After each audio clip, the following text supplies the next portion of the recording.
नमस्कार, लाख टके की बात में आप सभी का बहुत स्वागत है। आपके साथ मैं हूं नलिनी पांडे। नमस्कार, मैं हूं आपके साथ शीनम शर्मा। लाख टके की बात में सबसे पहले बात करेंगे आतंकी तहव्वुर राणा को अमेरिका से भारत लाया गया है। वहीं कांग्रेस को आतंकी से हमदर्दी हो रही है। इसके बाद बात होगी वक्फ कानून पर। पीएम मोदी और अमित शाह ने वक्फ कानून के विरोध पर करारा पलटवार किया। इसके साथ ही आपको बताएंगे वक्फ पर जहां घमासान जारी है, वहीं मायावती ने इस कानून को रोकने की मांग की। और फिर बताएंगे कल शुक्रवार को पीएम मोदी 50वीं बार बाबा विश्वनाथ के द्वार पर पहुंचेंगे और करोड़ों के विकास कार्यों की बड़ी सौगात भी देंगे। अब आपको खबरें दिखाते हैं विस्तार से।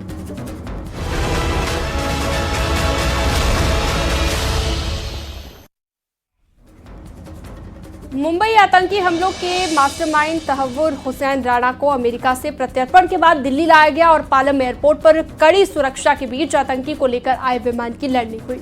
अमित शाह ने जहां इसे मोदी सरकार की बड़ी कामयाबी बताया है, वहीं कांग्रेस को आतंकी तहव्वुर राणा से हमदर्दी हो रही है और उसके लिए पूरी कानूनी लड़ाई की बात कही जा रही है। देखिए रिपोर्ट।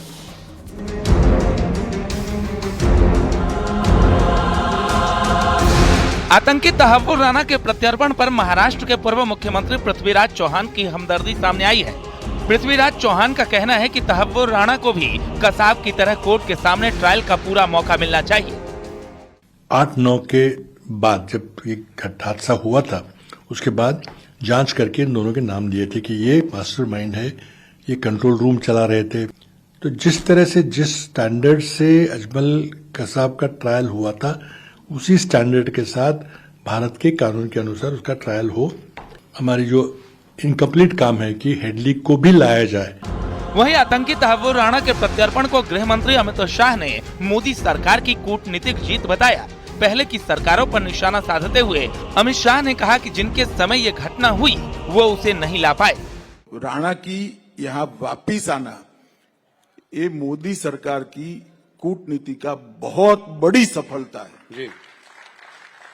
तो क्योंकि जिनके समय में जब बम धमाके हुए वो तो ला नहीं पाए। 26/11 के मुंबई हमले के 17 साल बाद आतंकी तहव्वुर हुसैन राणा भारत आ चुका है। आतंकवाद के खिलाफ भारत की ये सिर्फ कार्रवाई नहीं बल्कि बड़ा मैसेज भी है। Bureau report, news 18।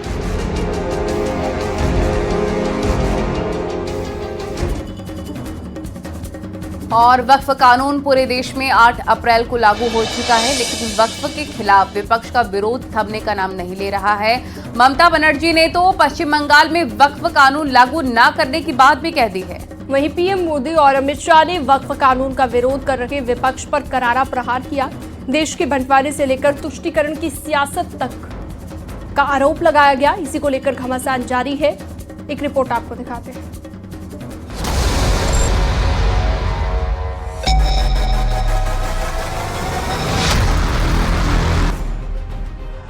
देश में 8 अप्रैल से वक्फ कानून लागू हो चुका है, लेकिन इस कानून का विरोध थमने का नाम नहीं ले रहा।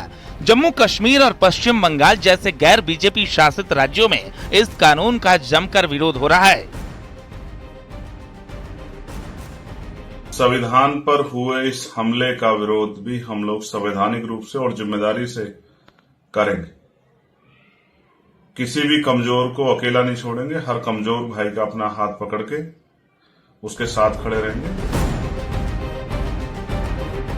एक तरफ जम्मू कश्मीर के सीएम उमर अब्दुल्ला कोर्ट से इंसाफ की उम्मीद जता रहे हैं। हाउस में जो वो बात नहीं कर सके, अब पार्टी ने शायद फैसला किया है कि बाकियों के साथ वो इस चीज को सुप्रीम कोर्ट में ले जाएंगे। ले जाएं, अदालत फैसला करे। वहीं ममता बनर्जी इस कानून को पश्चिम बंगाल में लागू नहीं करने का ऐलान कर रही हैं। देखिए, आप लोगों को दिल में दुख हुआ है वॉक ऑफ प्रॉपर्टी के लेके। आप भरोसा रखिए, बंगाल में ऐसा कुछ नहीं होगा जिसमें कोई डिवाइड एंड रूल होगा। मौलाना बरेलवी और रशीदी वक्फ कानून का समर्थन कर रहे हैं। वक्फ संशोधन बिल से मुसलमानों को कोई नुकसान नहीं है बल्कि फायदा है। जो होना था वो हो गया, अब आगे की सोचो। झगड़े फसाद से कुछ नहीं लेना देना। कुछ तंजीमें कोर्ट गई हैं, मैं स्वागत करता हूं, यह अच्छा तरीका है। वक्फ कानून के खिलाफ दायर याचिकाओं पर 16 अप्रैल को सुप्रीम कोर्ट में सुनवाई होगी। अब तक 16 याचिकाएं सुप्रीम कोर्ट में दाखिल हुई हैं। कई राजनीतिक दलों और नेताओं के साथ ही मुस्लिम संगठनों की याचिकाएं भी शामिल हैं। Bureau report, news 18। वक्फ कानून को लेकर पीएम मोदी और गृहमंत्री अमित शाह ने वक्फ बिल पर बड़ा बयान दिया है। उनका कहना है कि इस बिल का विरोध सिर्फ सियासत के लिए किया जा रहा है। मोदी शाह का आरोप है कि कांग्रेस ने सिर्फ बंटवारे और तुष्टीकरण की राजनीति की, लेकिन नए वक्फ संशोधन कानून से पसमानदा मुसलमानों को भी फायदा होगा।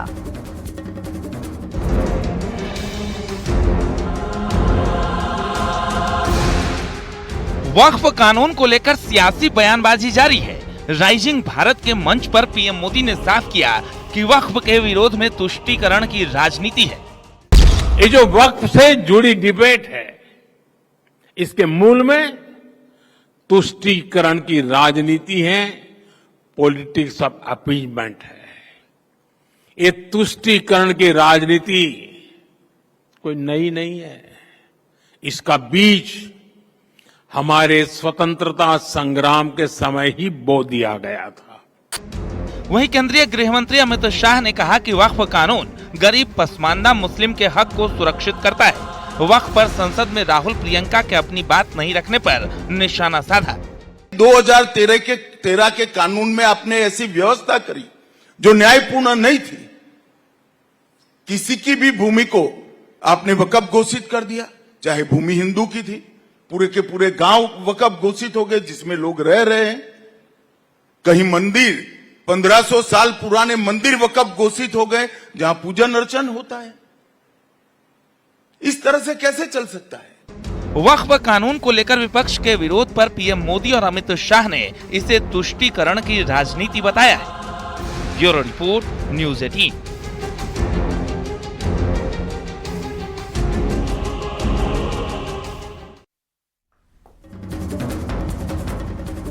और यूपी सरकार के मंत्रियों ने पीएम मोदी और गृह मंत्री अमित शाह के वक्फ पर दिए बयान का समर्थन किया है। उनका कहना है कि इससे पिछड़े और पासमानदा मुसलमानों को आगे बढ़ने में मदद मिलेगी। वहीं संतों ने वक्फ संशोधन कानून का समर्थन किया और वक्फ बोर्ड को फर्ज बोर्ड करार दे दिया है। एक रिपोर्ट आपको दिखाते हैं।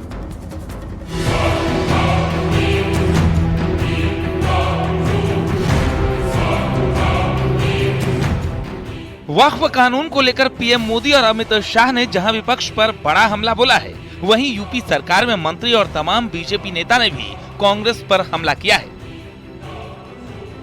और निश्चित रूप से इसमें हमारे जो गरीब मुसलमान हैं, जिनको मतलब नहीं था, सिर्फ ये जानते थे हाँ वक्फ है, इसको लेकर विपक्ष राजनीति करता था, उसमें जो है उनको भी अधिकार मिलेंगे, महिलाओं को अधिकार मिलेंगे और बहुत जल्दी जो है ये बात, सारी बात जो सही बात है वो सामने आ जाएगी। उस वोट बैंक करते करते इतना आ गए कि कोर्ट के आदेश का पालन नहीं किया, मंदिर नहीं बनाया, गोली चलाया मुसलमानों के लिए, मंदिर का मुसलमानों के लिए, औरंगजेब का जगह जगह से लगा रखा है शिलापट मुसलमानों को खुश करने के लिए। पीएम मोदी और अमित शाह के बयानों का अयोध्या के पीठाधीश्वर सीताराम दास ने समर्थन किया है।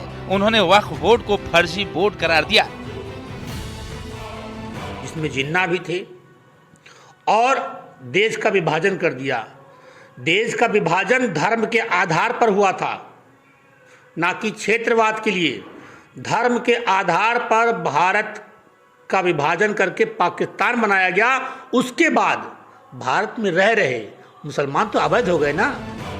वक्फ कानून को लेकर विपक्ष का विरोध जारी है। वहीं बीजेपी भी लगातार पलटवार कर रही है। साधु और संत समाज ने भी पीएम मोदी और अमित शाह के बयान का समर्थन किया है। Bureau report, news 18।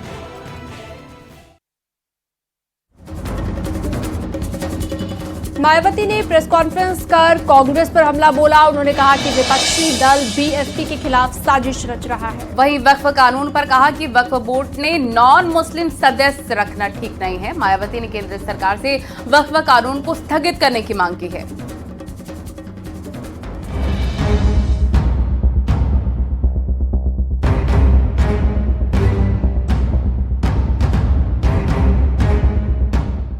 BSP supremo Mayawati ने प्रेस कॉन्फ्रेंस कर कांग्रेस पर निशाना साधा है। मायावती ने कांग्रेस पर दलित और ओबीसी के लिए आरक्षण लागू करने के मुद्दे पर छलावापूर्ण रवैया अपनाने का आरोप लगाया। मायावती ने कहा कि दलितों की हितैषी सिर्फ बहुजन समाज पार्टी है।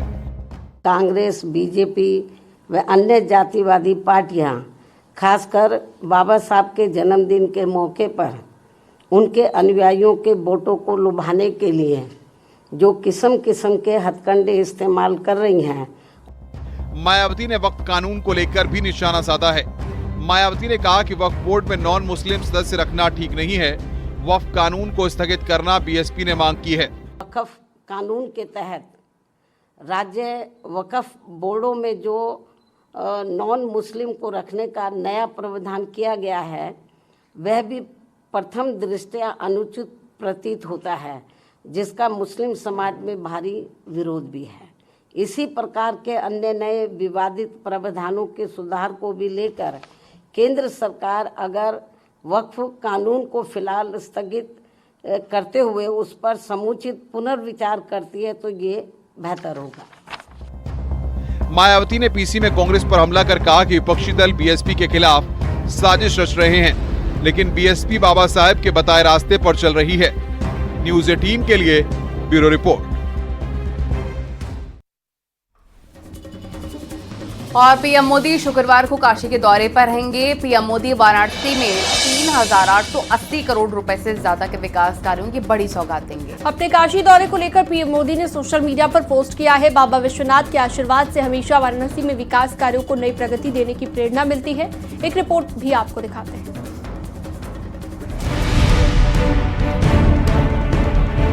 पीएम मोदी कल एक दिन के लिए वाराणसी पहुंच रहे हैं। पीएम मोदी काशी की जनता को करोड़ों के विकास कामों की सौगात देंगे। पीएम मोदी मेहंदीगंज में जनसभा को संबोधित भी करेंगे। पीएम मोदी शुक्रवार को 10 बजे मेहंदीगंज जनसभा स्थल पहुंचेंगे। पीएम मोदी करीब 3,884 करोड़ की योजनाओं की सौगात देंगे। पीएम मोदी करीब 1,629 करोड़ की 19 योजनाओं का लोकार्पण करेंगे। पीएम मोदी 2,225 करोड़ की 25 योजनाओं का शिलान्यास करेंगे। कुल 44 प्रोजेक्ट का लोकार्पण शिलान्यास पीएम मोदी करेंगे। 3 वरिष्ठ नागरिक को आयुष्मान कार्ड देंगे पीएम मोदी। 650 करोड़ के NH-31 टनल का शिलान्यास करेंगे पीएम। पुलिसकर्मियों के लिए ट्रांजिट हॉस्टल का तोहफा भी देंगे। मडुआडीह भिखारीपुर फ्लाईओवर का शिलान्यास भी करेंगे पीएम। लगभग 2250 करोड़ की शिलान्यास है और 1650 करोड़ की परियोजनाओं की लोकार्पण। पीएम मोदी की सुरक्षा में 4,000 पुलिस बल तैनात रहेगा। जमीन से लेकर आकाश तक की निगरानी रहेगी। पीएम मोदी का एयरपोर्ट से लेकर कार्यक्रम स्थल तक भव्य स्वागत होगा। अचूक सुरक्षा व्यवस्था यहाँ पर लगाई जा रही है, जिसमें जनपद की फोर्स, बाहरी जनपदों की फोर्स, पीएसी और इसके अलावा ATS के जवान, उनको भी यहाँ पर लगाया जा रहा है। हमारी व्यवस्था इस प्रकार की रहेगी कि कोई भी असामाजिक तत्व यहाँ पर प्रवेश न करने पाए। वक्फ कानून बनने के बाद पीएम मोदी का ये पहला काशी दौरा है। वक्फ कानून को लेकर बीजेपी की तरफ से पीएम मोदी के धन्यवाद वाले पोस्टर भी लगाए गए हैं। न्यूज़ 18 के लिए ब्यूरो रिपोर्ट।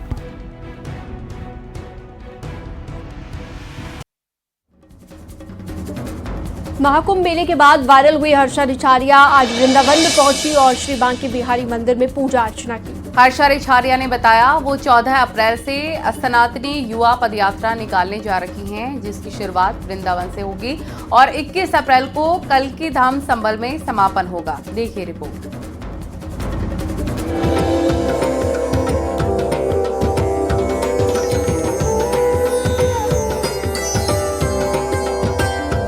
महाकुंभ मेले की वायरल गर्ल हर्षा रिछारिया वृंदावन से संभल तक पदयात्रा निकालेंगी। हर्षा रिछारिया ने बांके बिहारी मंदिर पहुंचकर पूजा अर्चना की। इसके बाद हर्षा रिछारिया ने बताया कि वो 14 अप्रैल से सनातनी युवा पदयात्रा निकालने जा रही है। एट लास्ट मुझे लगा कि हम भगवान श्री हरि की तरफ कदम बढ़ाते हैं और ठाकुर जी की एक नगरी जो है वो अष्ट अवतार, जैसे कि मैंने बोला कि अष्ट अवतार की जो नगरी है वहां से शुरू करके हम 10वें अवतार जो होने वाले हैं कलयुग में, उनकी तरफ वहां पे जाके इसको समापन करते हैं यात्रा का। हर्षा रिछारिया की पदयात्रा की शुरुआत वृंदावन से ही होगी। सनातनी युवा जोड़ो पदयात्रा का समापन 21 अप्रैल कल्की धाम संभल में होगा। यात्रा के माध्यम से पहली चीज मैं बहुत शांतिपूर्ण यात्रा निकालना चाहती हूँ। दूसरी चीज, इस यात्रा का जो उद्देश्य है वो यही है, ज्यादा से ज्यादा जो हमारे सनातनी युवा हैं उनको जागरूक करना। हर्षा रिछारिया का कहना है कि आज की युवा पीढ़ी सिर्फ धर्म से ही नहीं बल्कि परिवार से भी दूर जा रही है। इसीलिए युवाओं में सनातन को लेकर जनजागरण जरूरी है। न्यूज़ 18 के लिए ब्यूरो रिपोर्ट। उत्तर प्रदेश के कई जिलों में मौसम की चाल बदल गई है। लखनऊ, गोरखपुर समेत कई जगहों पर बारिश हुई है। कई जगहों पर तेज आंधी और कई जगहों पर ओले गिरे हैं। गर्मी से निजात मिली तो वहीं फसल को भी काफी नुकसान पहुंचा। उत्तराखंड में भी कई जगह पर बारिश हुई।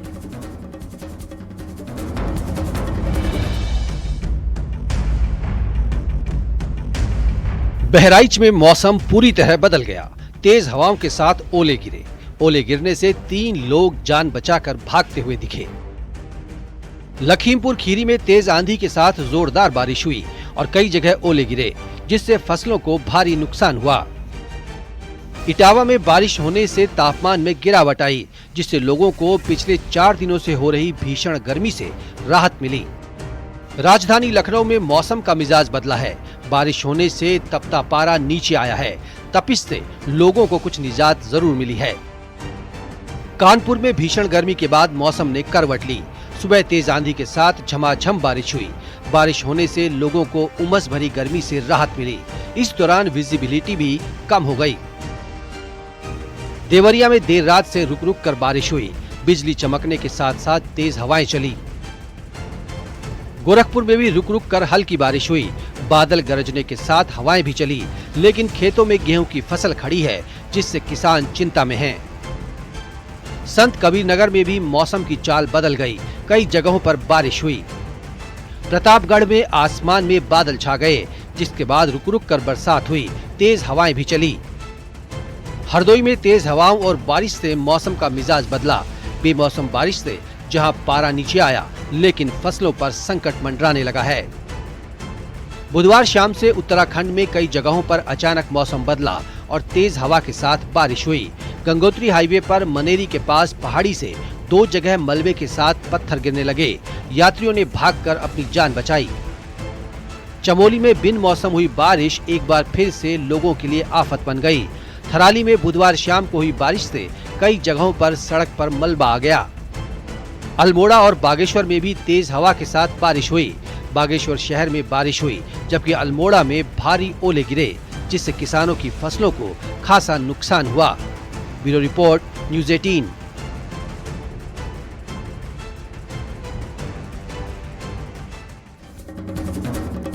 सुल्तानपुर में एक डॉगी की वफादारी के खूब चर्चे हो रहे हैं। उसने मुसीबत में फंसे एक शख्स की जान बचा ली। दरअसल उस शख्स को करंट लग गया था और मदद की तुरंत दरकार थी।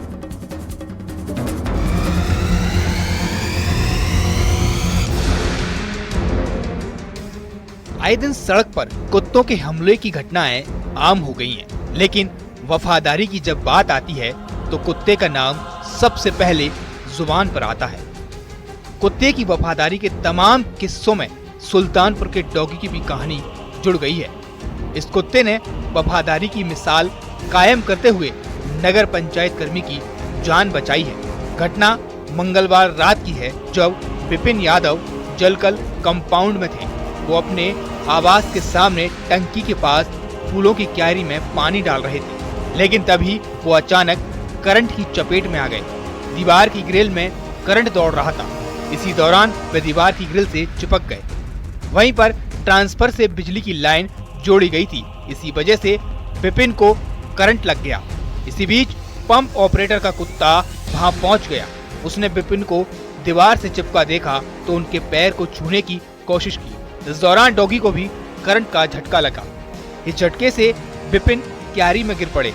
उनके गिरने के बाद कुत्ता लगातार जोर जोर से भौंकने लगा। वो विपिन को उठाने की कोशिश भी करता है, लेकिन विपिन अचेत हालत में होते हैं।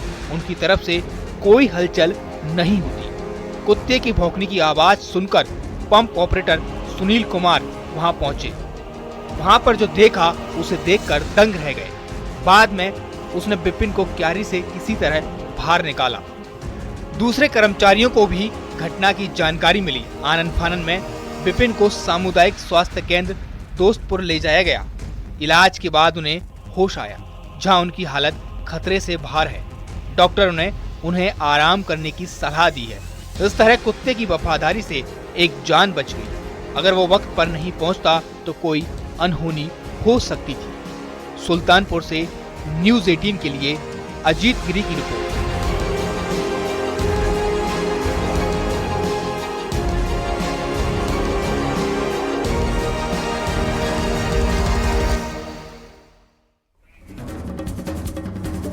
अगर आपके घर में भी इलेक्ट्रिक गाड़ी है तो अयोध्या से आई ये खबर आपको सावधान करने वाली है। यहाँ पर इलेक्ट्रिक स्कूटी में चार्जिंग के दौरान अचानक से जोरदार धमाका हो जाता है और सीसीटीवी में पूरी घटना कैद हो गई। गनीमत रही कि कोई हताहत नहीं हुआ है। पूरी रिपोर्ट आपको दिखाते हैं। अगर आपके पास भी इलेक्ट्रिक गाड़ी है तो ये सावधान करने वाली घटना अयोध्या से आई है, जहां इलेक्ट्रिक स्कूटी में जोरदार धमाका हो गया। घटना के वक्त कितना खौफनाक मंजर था वो सीसीटीवी कैमरे ने कैद कर लिया। गनीमत रही कि घटना स्थल पर कोई मौजूद नहीं था, नहीं तो अनहोनी हो सकती थी। अयोध्या में मवी चौराहे के पास की ये घटना है। घटना स्थल पर एक लाल रंग की स्कूटी और ठीक उसके बगल में एक बाइक खड़ी है। अचानक स्कूटी से धुआं उठने लगा, जिसके महज कुछ ही पलों में स्कूटी से चिंगारी उठी और जोर का धमाका हो गया। धमाके की आवाज काफी दूर तक सुनाई पड़ी। घटना में स्कूटी पूरी तरह जलकर राख हो गई। आग की लपटें भी फैल गई। धमाके के बाद से वहां की इमारतों में कंपन महसूस हुआ। छत का प्लास्टर भी उखड़ने की बात सामने आई है। घटना के बाद वहां पर लोग पहुंचे। बड़ी मशक्कत के बाद आग पर काबू पाया गया। गाड़ी चार्ज करने के दौरान कुछ सावधानी बरतनी चाहिए। ई स्कूटर की बैटरी को चार्ज करने के लिए हमेशा असली चार्जर का ही इस्तेमाल होना चाहिए। लोकल या सस्ते चार्जर बैटरी को नुकसान पहुंचाते हैं। ओवरहीटिंग की वजह से आग लगने की संभावनाएं बढ़ जाती हैं। रात भर स्कूटी को चार्जिंग पर लगाकर भी छोड़ना नहीं चाहिए, इससे भी खतरा बढ़ सकता है। Bureau report news 18। और खबरों में वक्त एक छोटे से ब्रेक का। जल्द हाजिर होंगे।